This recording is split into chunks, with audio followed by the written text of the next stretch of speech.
तो भाई आज के इस वीडियो में हम बात करेंगे सब्जियों की दो ऐसी फसलों के बारे में जिनकी खेती अगर हम इस नवंबर माह में करते हैं तो ये दोनों ही फसलें हमें काफी जबरदस्त मुनाफा देके जा सकती हैं।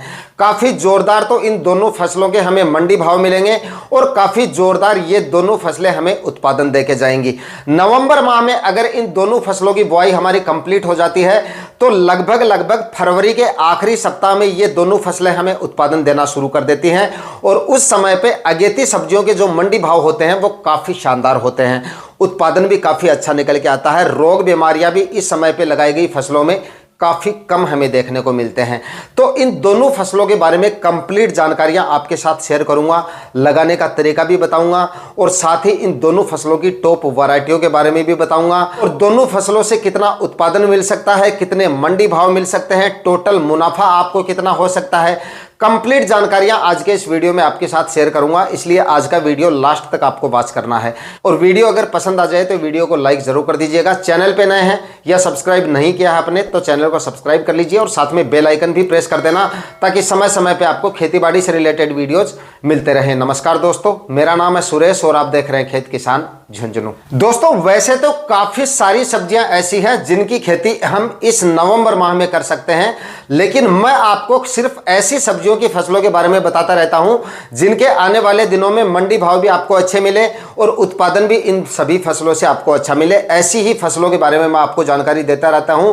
और ये अगेती सब्जियां जो होती हैं, इस समय हम जिन अगेती सब्जियों की खेती करते हैं वो सारी अगेती सब्जियां आपको आने वाले दिनों में अच्छे मंडी भाव ही देखे जाती हैं, क्योंकि उस समय पे जिस समय पे आपकी फसलें हार्वेस्टिंग पे होती हैं उस समय पे वो फसलें मार्केट में नहीं होती हैं। इस वजह से यानी कि उन फसलों की आवक मंडियों में पहली बार होती है उस समय पे, इस वजह से उन सभी सब्जियों के मंडी भाव काफी अच्छे खासे देखने को मिलते हैं। और जिन फसलों के मंडी भाव काफी अच्छे होते हैं उन्हीं से हमारा मुनाफा सबसे ज्यादा निकल के आता है और उत्पादन भी उन सब्जियों से काफी अच्छा निकल के आता है। लेकिन इस समय पर जिन अगेती सब्जियों की खेती हम करते हैं उन सभी सब्जियों को हमें लो टनल के अंदर लगाना पड़ता है, यानी कि क्रॉप कवर के अंदर हम लगाते हैं, तभी उन सब्जियों से अच्छा उत्पादन मिलता है और तभी वो सब्जियां ग्रो कर पाती हैं। क्योंकि टेम्परेचर काफी ज्यादा डाउन हो जाते हैं आने वाले समय पे, पाले वगैरह भी गिरने शुरू हो जाते हैं, तो पाले की वजह से भी हमारी फसलें प्रभावित हो जाती हैं।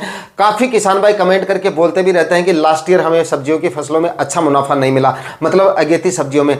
तो भाई लास्ट ईयर जो क्या हुआ था, लास्ट ईयर में पाले की वजह से जो अगेती सब्जियां थी वो काफी ज्यादा प्रभावित हुई थी किसान भाइयों की, और हमारी भी काफी फसलें जो थी वो पाले की वजह से खराब हो गई थी। लगभग 13, 14 और 15 जनवरी को पाले की चपेट में आई थी हमारी सब्जियों की फसलें। उस वजह से सब्जियों की फसलें ही नहीं, सारी फसलें हमारी जो है वो प्रभावित हो गई थी। मान लीजिए अगेती सब्जियां जो होती हैं वो तो गर्मियों की फसलें हैं, लेकिन जो सरसों होती है वो तो सर्दियों की फसल है, उसमें भी काफी ज्यादा नुकसान देखने को मिला था हमें। तो देखिए मौसम की वजह से नुकसान कभी भी हो सकता है और किसी भी फसल में हो सकता है। तो लास्ट ईयर मौसम की वजह से फसलें प्रभावित हुई थी, उत्पादन अच्छा नहीं मिला था। ये सोचकर हम सब्जियां लगाना या फसलें लगाना छोड़ थोड़ी ना देंगे, काम तो हमें करना पड़ेगा, सब्जियां तो हमें लगानी पड़ेंगी। और नुकसान जरूरी नहीं है कि सब्जियों की फसलों में होता है, किसी भी फसल में हो सकता है मौसम की वजह से। तो ये सोचकर तो हम सब्जियां नहीं लगा रहे हैं, तो ये हमारी काफी बड़ी बेवकूफ़ी है। काम तो हमें करना पड़ेगा, सब्जियां हमें लगानी पड़ेंगी। और मंडी भाव भी हमेशा हर सब्जी के हर साल अच्छे नहीं मिलते हैं, ये भी आपको पता है। सिर्फ हम अनुमान लगा सकते हैं कि ये फसलें हमें अच्छा मुनाफा देके जाएंगी, इन फसलों से अच्छा उत्पादन निकलेगा। बाकी निकलता है या नहीं निकलता है ये मौसम पे डिपेंड करता है, और मंडी भाव कितने क्या मिलते हैं वो सब्जियों की आवक पे डिपेंड करता है। लेकिन अमूमन ज्यादातर सालों में ये देखा जाता है कि अगेती सब्जियों के मंडी भाव काफी अच्छे खासे मिलते हैं। मैं लगातार 6-7 साल से अगेती सब्जियों की खेती कर रहा हूं और हर बार लास्ट ईयर भी क्या हुआ था, फसलें प्रभावित जरूर हुई थी, फिर भी उन फसलों से अच्छा खासा उत्पादन निकला था। मतलब जितना उत्पादन निकलना चाहिए था उतना तो नहीं निकला था, फिर भी वो सब्जियां हमें काफी अच्छा उत्पादन देके गई थी और मतलब लॉस जो है, घाटा जो है वो हमें नहीं हुआ था। और इसीलिए मैं आपको बार बार कहता रहता हूं और हर वीडियो में आपको बताता हूं कि कभी भी आपको एक ही फसल पे डिपेंड नहीं रहना है। चाहे लास्ट ईयर या बीते दिनों में वो कितने भी अच्छे मंडी भाव देके गई हो, कितना भी उससे उत्पादन निकलता हो, कभी भी एक फसल पे डिपेंड नहीं रहना चाहिए। सब्जियों की खेती कर रहे हो तो कम से कम 4 से 5 सब्जियों का आपको चुनाव करना चाहिए। अगर एक फसल डाउन भी रह जाती है, किसी फसल में मौसम का प्रकोप हो भी जाता है, उत्पादन डाउन रहता है या मंडी भाव डाउन रहता है तो बाकी की फसलों से हमें उत्पादन या मुनाफा मिल जाता है। इसलिए हमें 3 से 4 या 4 से 5 फसलों का कम से कम चुनाव करेंगे तो घाटे का सामना हमें नहीं करना पड़ेगा। तो दोस्तों सबसे पहले हम बात करेंगे इस समय पे लगाई जाने वाली सब्जियों में जबरदस्त मुनाफा देने वाली फसल खरबूजे की खेती के बारे में। इस समय पे यानी कि इस नवंबर माह में आप खरबूजे की खेती कर सकते हैं। आने वाले दिनों में मिनिमम आपको 30 से 40 या 40 से 50 रुपए तक के इसके मंडी भाव मिल जाते हैं। मतलब काफी जबरदस्त मंडी भाव आपको इसके मिलते हैं। इतने मंडी भाव अगर खरबूजे की फसल से मिल जाते हैं यानी कि 25-30 रुपए मंडी भाव भी अगर आपको खरबूजे के मिल जाते हैं तब भी आपका मुनाफा काफी जबरदस्त हो सकता है इससे, क्योंकि इसका जो उत्पादन होता है वो काफी जबरदस्त निकल के आता है। खरबूजे की अगेती खेती करने के सही समय की अगर बात करें तो नवंबर के आखिरी सप्ताह तक आप इसकी बुआई कर दें। लगभग 20 नवंबर से लेकर और 30 नवंबर के बीच में आप इसकी बुआई करेंगे तो यह खरबूजे की अगेती खेती करने का सबसे सही समय है। और इस समय के दौरान अगर आपके खरबूजे की बुआई कंप्लीट हो जाती है तो आपका खरबूजा सबसे अगेता होगा और मार्केट में सबसे पहले जाएगा। यानी कि फरवरी के आखिरी सप्ताह तक आपको इसकी हार्वेस्टिंग मिलनी शुरू हो जाती है और उस समय पे इसके मंडी भाव आपको काफी शानदार मिल जाते हैं। खरबूजे की फसल से 1 एकड़ में लगभग 250 से लेकर और 300 क्विंटल तक उत्पादन निकल के आ जाता है। तो अंदाजा आप लगा सकते हैं कि मंडी भाव अगर आपको 25 रुपए केजी के भी मिल जाते हैं और 250-300 क्विंटल अगर आपका उत्पादन निकल के आ जाता है तो 2.5 से 3 लाख रुपए तक का शुद्ध प्रॉफिट खरबूजे की फसल आपको देके जा सकती है अगर आप नवंबर के आखिरी सप्ताह तक इसकी बुआई कंप्लीट कर लेते हैं। लेकिन दोस्तों खरबूजे की फसल में एक कमी भी मैं आपको बता देता हूं, जो नए किसान भाई हैं उनको इसकी जानकारी होनी चाहिए, वरना आप बाद में कहोगे कि इस कमी की वजह से हमें काफी ज्यादा नुकसान हो गया। क्योंकि खरबूजे की फसल में फ्रूट फ्लाई का जो अटैक होता है वो काफी ज्यादा होता है, तो इसके लिए आपको सावधानियां जरूर रखनी पड़ेंगी। सिर्फ और सिर्फ खरबूजे की फसल में सबसे ज्यादा जो रोग आता है वो फ्रूट फ्लाई की वजह से ही होता है और इसकी वजह से सबसे ज्यादा नुकसान आपको अपनी खरबूजे की फसल में देखने को मिल सकता है। वैसे तो उस समय में हर तरह की सब्जियों में जो होता है फ्रूट फ्लाई का अटैक देखा जाता है, लेकिन खरबूजे की फसल में इसका अटैक सबसे ज्यादा देखा जाता है। तो इसके लिए आपको प्रिवेंटिव में ही जो है रोकथाम करनी पड़ेगी, प्रिवेंटिव में ही कुछ सावधानियां रखनी पड़ेंगी। इसके लिए आपको क्या करना है, जैसे ही आपकी खरबूजे की फसल लताएं छोड़नी शुरू करे उसी समय पे आपको जो है फल मक्खी जो ट्रैप आते हैं वो आपको अपनी फसल में जगह जगह लगा देने हैं। कम से कम 1 एकड़ में 20 से 25 फल मक्खी ट्रैप आप लगा दीजिए।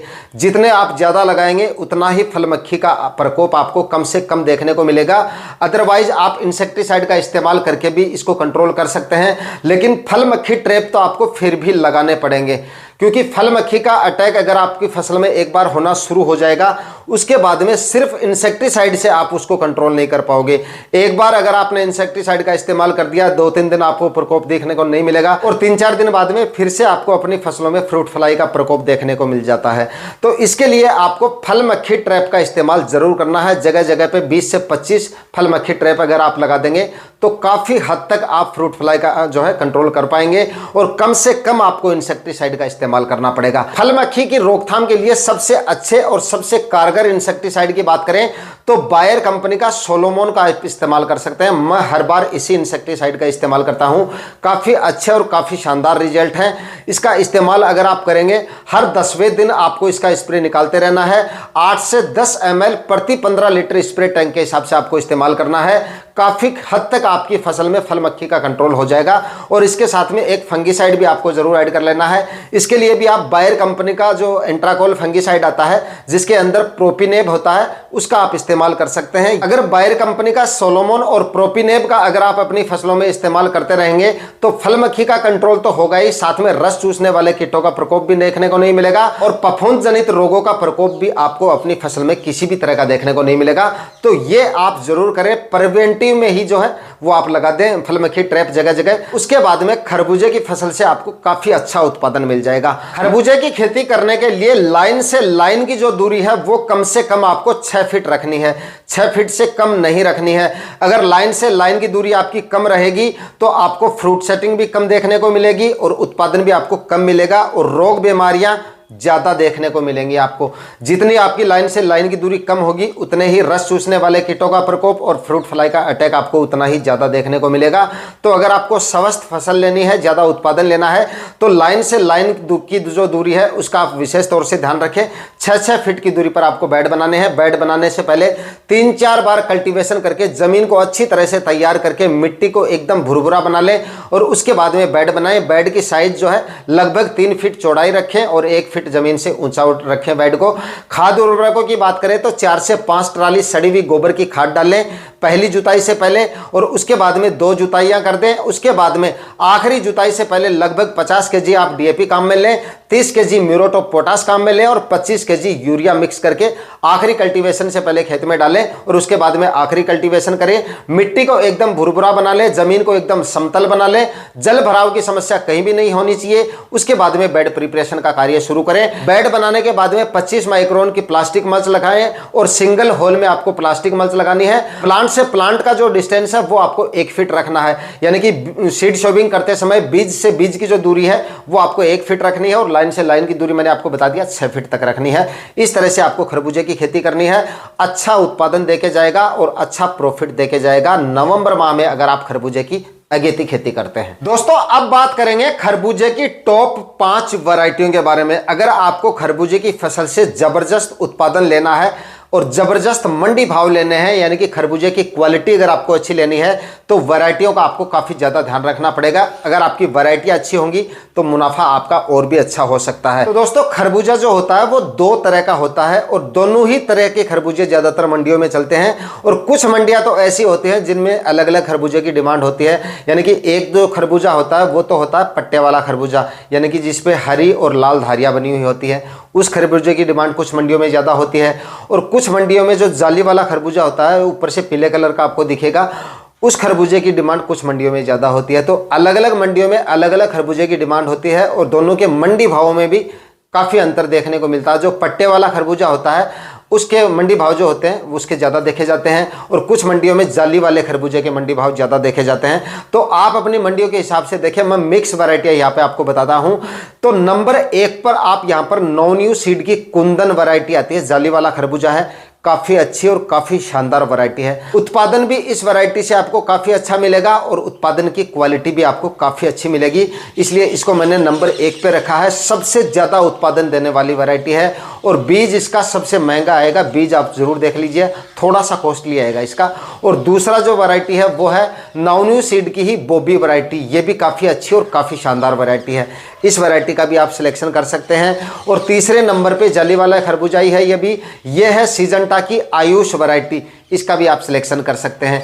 ये 3 वैरायटियां हैं। और जो पट्टे वाला खरबूजा है उसकी आप निर्मल सीड की NMMH24 वैरायटी आती है, इसका आप सिलेक्शन कर सकते हैं। यह भी काफ़ी अच्छी और काफ़ी शानदार वैरायटी है। तो यहाँ पर मैंने आपको खरबूजे की 4 वैरायटियों के बारे में बताया है। इन चारों वैरायटियों में से जो भी वैरायटी आपको अपने एरिया में मिल जाए उन्हीं वैरायटियों का आप सिलेक्शन कर सकते हैं। अदरवाइज अगर नौ सीड की कुंदन अगर आपको मिल जाती है तो आप उसका सिलेक्शन करें, या इनके अलावा कोई और वैरायटी आपके एरिया में ज़्यादा चलती है या ज़्यादा पॉपुलर है तो आप उस वैरायटी का सिलेक्शन भी कर सकते हैं और खरबूजे की फसल से अच्छा मुनाफा ले सकते हैं। अब बात करेंगे इस समय पे लगाई जाने वाली सब्जियों में सबसे अच्छा मुनाफा देने वाली फसल तरबूज की खेती के बारे में।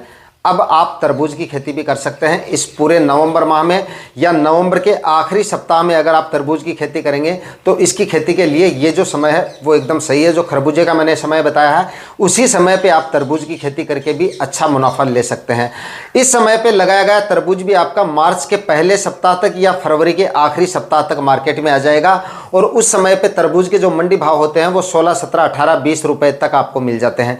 और तरबूज के अगर 15 रुपए केजी के भी शुरुआत में अगर आपको मंडी भाव मिल जाते हैं तो जबरदस्त मुनाफा आप तरबूज की फसल से ले सकते हैं। लगभग इसका उत्पादन भी आपको 250-300 क्विंटल तक मिल जाता है 1 एकड़ में अगर आप इसकी अगेती खेती करते हैं। दोस्तों मैं हर साल यानी कि लगभग 6-7 साल से हमेशा तरबूज की अगेती खेती करता हूं और इस बार भी करने वाला हूं। लेकिन मैं तरबूज की अगेती खेती भी करता हूं और पछेती खेती भी करता हूं, यानी कि फरवरी में भी तरबूज की खेती करता हूं और नवंबर में भी लगाता हूं और दिसंबर में भी लगाता हूं।